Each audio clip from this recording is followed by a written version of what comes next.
ఆ మాటలు తల్లిదండ్రుల మాటలు పిల్లలు ఉంటే క్షేమకరంగా ఉంటాయి. అవునా కదా? మరి దైవదేవుల నుండి చాలా అద్భుతమైన వాక్య భాగం దైవలేఖనంలో సంఖ్యాకాండము 12వ అధ్యాయము 7వ వచనం చదువుకున్నట్లయితే, అతడు నా ఇల్లంతటిలో నమ్మకస్తుడు, నేను గూఢభావముతో కాదు దర్శనమిచ్చి ముఖాముఖిగా అతడితో మాట్లాడలేదు. మీరందరూ నా వైపు చూడండి, లేఖనం చూడద్దు. మీకందరికీ నేను చాలా శ్రద్ధగా దేవుని విషయంలో ప్రభు దగ్గర అడుగుతా ఉన్నాను. బిడ్డలతో మీరు మాట్లాడగలరా? మీరు మాట్లాడితే వాళ్ళకి అర్థమవుతుంది, మీరు మాట్లాడండి. ఇక మనం చదువుకున్న వాక్య భాగంలో, అతడు నా ఇల్లంతటిలో నమ్మకమైన వాడు, నేను గూఢభావంతో కాదు దర్శనమిచ్చి ముఖాముఖిగా అతడితో మాట్లాడుతున్నాను. ఇక్కడ దేవుని వాక్యం ఎవరితో మాట్లాడుచున్నాడు? ఈ వాక్య భాగం ఎవరితో దేవుడు మనం హెచ్చరిస్తున్నాడంటే, మోషే నా ఇల్లంతటిలో నమ్మకస్తుడు. మోషే నా ఇల్లంతటిలో నమ్మకస్తుడు. నేను అతనికి గూఢమైన భావాలు కూడా తెలియజేస్తాను. గూఢమైన భావాలే కాదు, దర్శనమిచ్చి నేను ముఖాముఖితో కూడా మాట్లాడతాను. దైవదేవులు మనం చూస్తూ ఉంటే ఫస్ట్ వచ్చిన నుండి 8వ వచనం వరకు ఇక్కడ చాలా అద్భుతమైన మాటలు మనం చూస్తాం. మోషే అక్క తమ్ముడు ఉన్నారు. దయచేసి దైవ గ్రంథంలో 3 వీళ్ళు తల్లికి పుట్టినవాడు, అహరోను, మిరియాము, మోషే. మోషే చిన్నవాడని దేవలేఖలో తెలియజేస్తాం. మనం జ్ఞాపకం చేసుకుంటే, మోషే దేవుడు ఏర్పరచుకున్న సావుకుడిగా, దేవుని ప్రతినిధిగా ఉన్నాడు. అహరోను మరి ప్రవక్తగా ఉన్నాడు. మనం జ్ఞాపకం చేసుకుంటే మిరియాము కూడా ప్రవక్తిగా ఉన్నాడు. ఇక్కడ మనం జ్ఞాపకం చేసుకోవాల్సిన అర్థం ఏంటంటే, వీళ్ళు 3 కూడా తల్లి గర్భం నుండే వచ్చిన వారు, ఒక కుటుంబస్తులు, ఒక ఇంటి వాళ్ళు. అయితే దేవాది దేవుడు మోషేను ప్రత్యేకంగా ఎన్నుకున్నాడు. ఎన్నుకున్న తర్వాత ఆయన దేవుని పిలుపు మీద, దేవుని ఆజ్ఞ మీద, దేవుని సేవకై, దేవుని పనికై ఎన్నుకొని ఏర్పాటు చేసుకున్నాడు.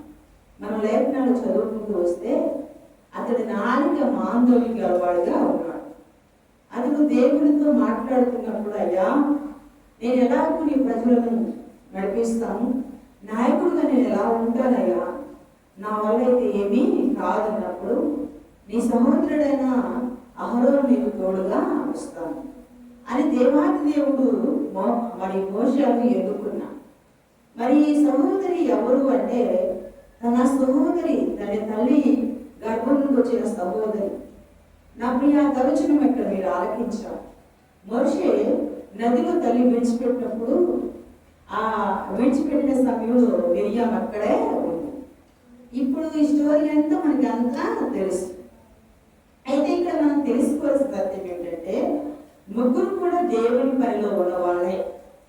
కానీ ఇక్కడ మనం నేర్చుకోవాల్సిన సత్యం ఏంటంటే, మోషే నా ఇల్లంతటిలో నమ్మకస్తుడు, నేను గూఢభావంతో దర్శనమిచ్చి ముఖాముఖిగా మాట్లాడుతాను అని ఎవరితో చెప్తున్నాడంటే, మిరియాము, అహరోను, మోషే 3 ఉన్నారు. అక్కడ 3 ఉన్నారు. 3 నుండి ఒక స్త్రీని పెళ్లి చేసుకున్నాడని ఇక్కడ మనం చేసుకుంటే, పురుషుడు దీపస్తురాలను పెళ్లి చేసుకున్నాడు.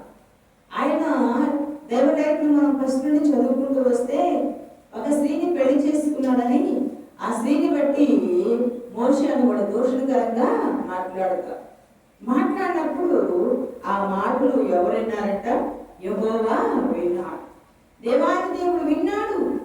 విన్నప్పుడు ఆ మాటలు విని దేవాది దేవుడు వాడి 3ని పిలుస్తున్నాడు. రండి నా దగ్గరికి రండి. ఎక్కడికి రమ్మంటావు అంటే, ప్రత్యక్షత గుడారం ఎదుకు రండి. మా ప్రత్యక్షత గుడారం ఎదుకు రాగానే మళ్ళా వాళ్ళను 3లో 2 ఏం చేస్తున్నాడు? ఎలా ఏం చేస్తున్నాడు తెలుసా? అహరోను మిరియామునే పిలిచి వాడితో మాట్లాడుతున్నాడు. ప్రత్యక్ష గుడారంతో మాట్లాడుచున్నాడమ్మా. ఏమంటున్నాడు తెలుసా? నేను ఏర్పరచుకున్నా నా కుమారుడు, నా సేవకుడు.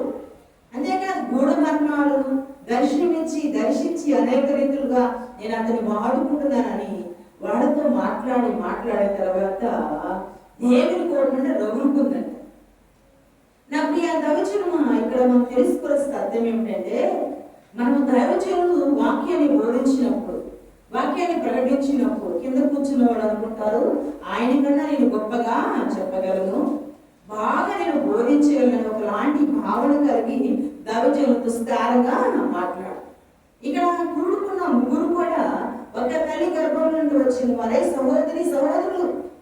గమనించి సహోదరులోనే వీళ్ళ మాటలు దేవుడు విని కోపం తెచ్చుకున్నాడు.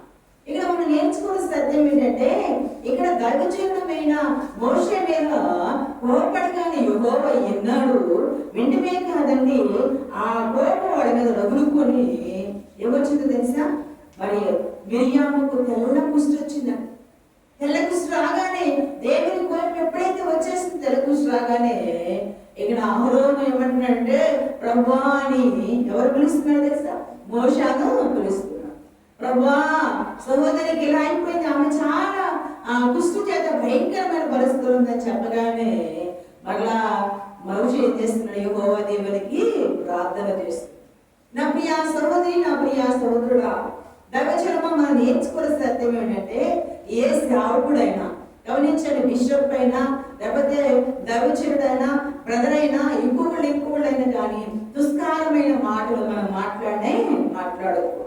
ఎందుకంటే దేవుని విరుద్ధమైన మాట మనం మాట్లాడితే దేవుడు మాత్రము వింటాడు. మనం మాట్లాడుకోవాల్సిన మాట ఏంటంటే, మనం చేయవలసిన పని ఏంటంటే వాడుకు దేవుని మహిమార్థంగా వాడుకోవాలని, దైవచిత్తానుసారంగా వాడు బ్రతకాలని మనం ప్రార్థన చేయాలి. కానీ వీళ్ళు ఏం చేస్తారు తెలుసా? భయంకరంగా విరోధంగా మాట్లాడారు. చూడండి, ఆ మాట మనం చూసినట్లయితే చాలా అద్భుతమైన మాటలు. 12వ అధ్యాయము ఆఖరిలో చూసినట్లయితే మిరియాము అహరోనులు అతని విరోధంగా మాట్లాడి, అప్పుడు ఆ సోదరి ఇక్కడ జ్ఞాపకం చేసుకుంటే మిరియాములు అహరోను ఇద్దరు కలిసి మాట్లాడని ఇక్కడ చూసినట్లయితే వారు మోషే చేత మాత్రమే కాక యెహోవా చేయగలరా? యెహోవా మోషే చేత మాత్రం పని చేయించుకుంటాడా? మన చేత చేయించుకోడా?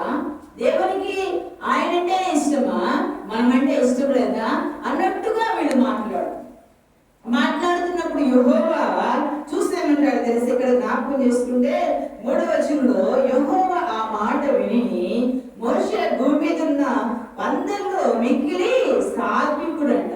ఎలాంటి వాడు?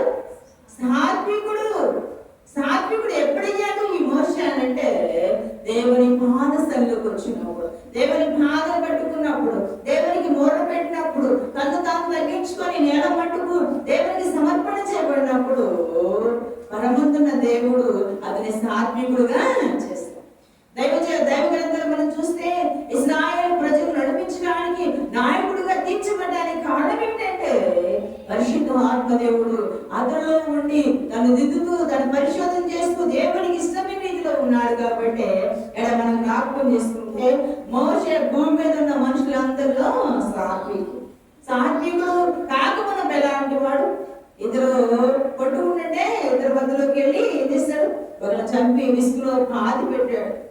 గమనించండి, ఇద్దరు మనుషులు కొట్టుకుంటే వాళ్ళ దగ్గరికి వెళ్ళి వాళ్ళిద్దరిని కలిసి సహోదరుడు ఆ కొట్టుకోబాకంటే నువ్వు పలానా ఆయన్ని కొట్టి చంపేశావు, భూమిలో కూడా పాత పెట్టాడు అని.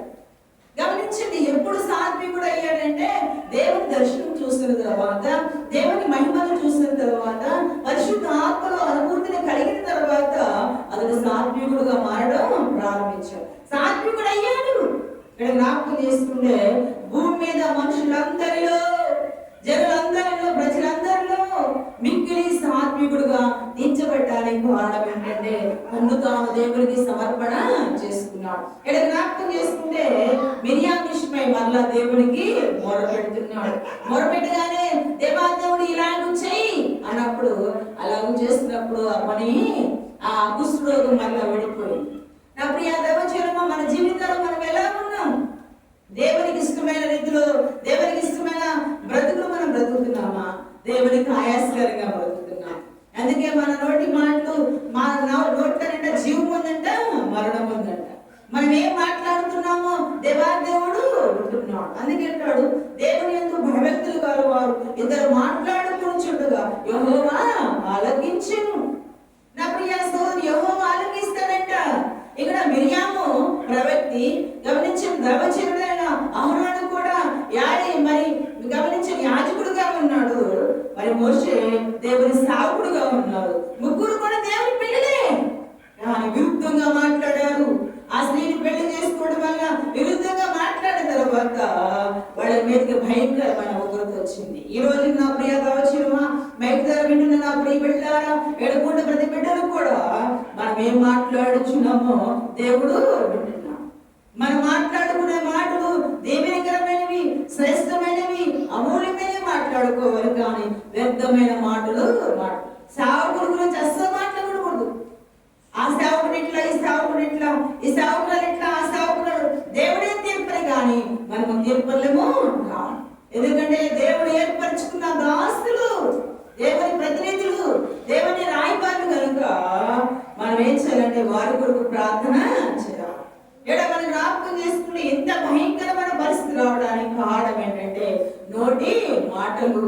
మిరియాము మనం జ్ఞాపకం చేసుకుంటే, మిరియాము దేవుని యందు భయభక్తులు కలిగి, ఆమె ప్రవక్తి, ఆమె నాట్యం ఆడుతూ ప్రభువును స్తుతించే వ్యక్తి, కానీ నోటి మాటలు జారినందువలన కుష్టును సంపాదించుకుంటే మోషే ఏమైనా చూస్తూ ఊరుకున్నాడా అంటే దేవుని సొల్లు ఎరిగెత్తేడ్చాడంట.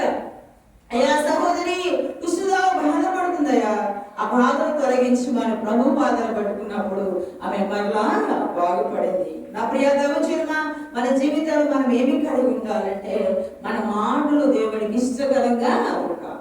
దేవునికి వ్యతిరేకమైన మాటలు, దైవజనులకు వ్యతిరేకమైన మాటలు, సమాజం వ్యతిరేకమైన మాటలు మాట్లాడితే ఒక రోజున భయంకరమైన పరిస్థితి. అందుకంటాడు, ఏ విత్తుతావు అదే పంట కోస్తావు. మనం ఈ రోజున బీరకాయ నిత్యం బీరకాయ పంటే కోస్తాం, సొరకాయ నిత్యం సొరకాయ పంటే కోస్తాం, ఎవరైనా కాకరకాయ అయితే కాకరకాయ పంటే కోస్తాం. లేదు సొరకాయ నిత్యం కాకరకాయ కాయాలంటే కాస్తా కాయలు. ఏ రోజు నీ నోటి మాటలు ఎలా ఉన్నాయి? నువ్వు మాట్లాడే మాటకు జవాబు దారిగా ఉన్నావు. అందుకంటాడు, మనుషుడా ఏది ఉత్తమో దానిని నువ్వు గైకొనాలి, గ్రహించాలి. దేవునికి ఇష్టలుగా, దేవునికి ప్రియమైన బిడ్డలుగా మనం లేకుండా మనం ఉన్నట్లయితే దేవాదేవుడు మన ప్రార్థన కానీ మనం మాట్లాడే మాటలు కానీ ఆయన వింటాడు. భయంకరమైన పరిస్థితులు వస్తాయి. జ్ఞాపకం చేసుకుంటాడు, అతడు నా ఇల్లంతటిను నమ్మకస్తుడు, నేను గూఢ భావాలతో దర్శిస్తానన్నాడు. ముఖాముఖిగా నేను ఆయనతో మాట్లాడుతానన్నాడు. ముఖాముఖిగా దేవునితో మాట్లాడేవాడు మోషే. మోషే ఎంత భక్తిపరుడు, ఎంత మరి దేవునికి ప్రియమైన వ్యక్తిగా ఉన్నాడో ముఖాముఖిగా మాట్లాడే అనుభవం కలిగి ఉన్నాడు. ఈ రోజు మన జీవితాలు కూడా మన నోటి మాట కొద్దిగాను, మన నోటి మాటకు దేవునికి మహిమార్థంగా మనం మాట్లాడినట్లయితే పరమంతున్న దేవుడు చూస్తాడు. మన స్థితిగతులన్నీ చూసిన దేవుడు మనం బ్లెస్ చేస్తాడు, మనకు దీవెనిస్తాడు. అలా కాకుండా విస్తారంగా మాట్లాడుతూ ఏది పడితే అది మాట్లాడుతుంటే భయంకరమైన పరిస్థితులు వస్తాయి. ఇక్కడ జ్ఞాపకం చేసుకున్నాడు, చాలా శ్రేష్టమైన మాట, నేను ఆయనతో గూఢమర్మాలు ఇస్తాను, దర్శనమిస్తాను, ముఖాముఖిగా మాట్లాడతాను. ఎవరో చెబుతున్నాడు ఈ మాటలు? మిరియాము అహరోను పిలిచి చెప్తున్నాడు, నా సేవకుడు, నా సేవకుడు, నా సేవకుడు అని కొన్ని సార్లు ఈ మాటలు రాస్తాడు. ఈ మాటలు రాయడానికి కారణం ఏంటంటే వాళ్ళిద్దరు కూడా విరుద్ధంగా మాట్లాడారు. ఈరోజు కుటుంబాల్లో 3-4 పిల్లలు ఉన్నారంటే వాడెందులో ఏడెందులు అనుకుంటారు. అలా మాట్లాడకూడదు. అన్నగా పెద్దవారికి గౌరవించాలి, చెల్లిగా బిడ్డని సన్మానించాలి. ఈ రీతిగా ఉన్నట్లయితే సమాధానకర్త అయిన దేవుడు, సమాధానమిచ్చే దేవుడు సహాయము చేస్తాడు. మన జీవితాలు మనం ఏముండాలి అంటే మన నోటి మాటలు కొద్దిగా ఉండాలి, అవి దేవునికి మహిమార్థంగా ఉండాలి, దేవునికి ప్రీతికరంగా మనం మాట్లాడాలి. దేవుని మహిమార్థంగా మనం జీవించినట్లయితే మన నోటి ఫలాలు జీవము, మరణమన్నా. మరణమా జీవమా, ఏది కోరుకుంటున్నాం? 2 మార్గాలు ఏముంటున్నాయి? ఏది కోరుకుంటున్నావు? నీకే శాయస్ వదిలేస్తాడు. ఆయన నీకే తెలియజేస్తున్నాడు. నువ్వు జీవాన్ని కోరుకుంటే మంచి మాటలు మాట్లాడతావు, దీవెనకరమైన మాటలు నీ బిడ్డలతో ఎలా మాట్లాడరు, నీ భర్తతో ఎలా మాట్లాడారు, నీ భార్యతో ఎలా మాట్లాడారు, మరి నువ్వు దేవునితో ఎలా మాట్లాడడం కూడా నేర్పిస్తాడు. ఆయన ఏం మాట్లాడమంటాడు, అది ఏం మాట్లాడమంటే అదే మాట్లాడతావు, లేకపోతే కామైపోతావు. ఎందుకంటే పరిశుద్ధాత్మ దేవుడు నియంత్రణలోని పరిశుద్ధాత్మ దేవుడు ఆదిలో ఉన్నావు కాబట్టి ఆయన మాట్లాడడానికి ఇష్టపడతాడు. నువ్వు ఆయన మాట వినాలన్నా కానీ నువ్వు ఆయన సన్నిధిలో మోకాళ్ళుకొని ప్రార్థన చేయాలి. జ్ఞాపకం చేసుకుంటే చాలా శ్రేష్టమైన మాట 11వ వచనం చూస్తున్నట్లయితే మోషే ఎలుగెత్తి దేవా దయచేసి ఈమెను బాగు చేయమని యెహోవాను మొరపెట్టాడంట. మొరపెట్టాడు.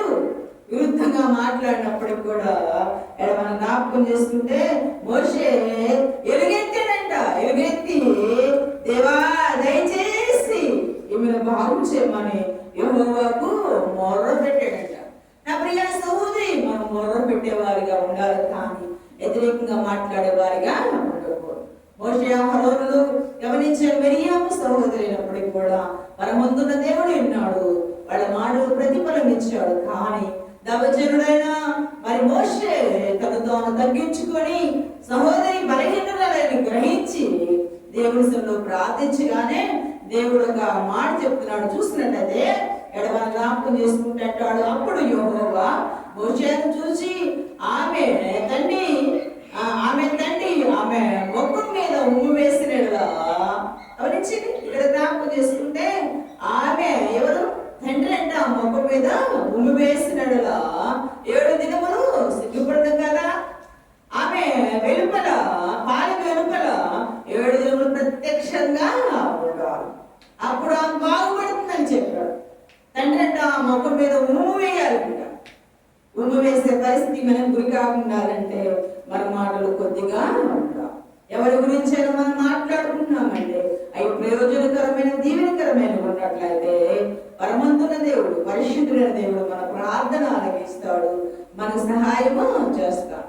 సహాయము చేయాలంటే మనం తగ్గించుకొని నేల మట్టుకు తగ్గించుకొని ప్రభుకి ఇష్టడుగా ప్రీతికరమైన బిడ్డలుగా జీవించాలని ప్రభువైన యేసు నామములో తెలియజేస్తూ ఈ లేఖన భాగాల దేవుడు దీవించి ఆశీర్వదించును గాక.